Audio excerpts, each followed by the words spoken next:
جب حضرت عباس رضی اللہ تعالیٰ عنہ رسول اکرم صلی اللہ علیہ وسلم کے چچا مسلمان ہوئے تو حضرت عمر نے بڑی خوشی کا اظہار کیا اور فرمایا کہ اگر میرا باپ مسلمان ہوتا تو بھی مجھے خوشی ہوتی، لیکن اتنی خوشی نہ ہوتی جتنی آپ کے مسلمان ہونے سے ہوئی۔ یہ الفاظ کیا ظاہر کرتے ہیں؟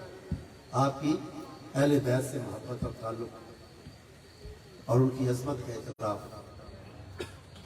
پھر آپ نے وظائف مقرر کیے، تنخواہیں مقرر کی۔ سب سے زیادہ تنخواہ جو تھی وہ کس کی تھی؟ ازواج مطہرات۔ تو ازواج مطہرات کا وظیفہ ماہانہ جو آپ حضرت عمر نے مقرر کیا وہ 12,000 درہم فی کس تھا، اور اتنا ہی حضرت عباس کا مقرر تھا۔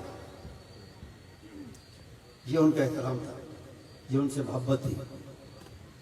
پھر اہل بدر کا فی کس مقرر کیا 5,000 درہم۔ حضرت علی صحابی بھی تھے، اہل بدر میں سے بھی تھے، ان کا بھی 5,000 ہو گیا۔ حسنین کریمین حضرت حسن اور حضرت حسین رضی اللہ تعالی عنہما بدر کے موقع میں پیدا بھی نہیں ہوئے تھے،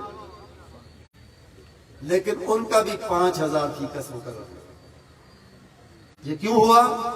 راوی بیان کرتا ہے لِمَكَانِهِمَا لِرَسُولِ اللَّهِ صلی اللہ علیہ وسلم، اللہ کے رسول صلی اللہ علیہ وسلم سے جو ان کا تعلق تھا، رشتہ داری کا، قرابت کا اور محبت کا، اس کی وجہ سے اہل بدر جتنا اور ان کے مطابق حسنین کریمین رضی اللہ تعالیٰ عنہ کا وظیفہ مقرر ہوا۔